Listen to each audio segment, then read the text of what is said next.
The AE60 Ultra Drone is marketed as an affordable drone that supposedly delivers high-quality aerial footage and premium features without the premium price tag. But the real question is it actually worth it, or is it another budget drone that looks better in the ads and in real life?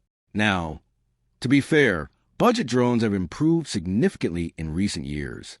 Many now offer decent cameras, beginner-friendly controls, and enough features for casual flying.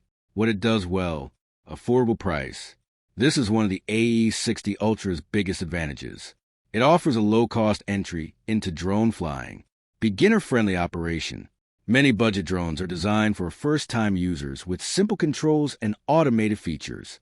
Where the hype falls apart, it won't compete with premium drones. This is the biggest issue.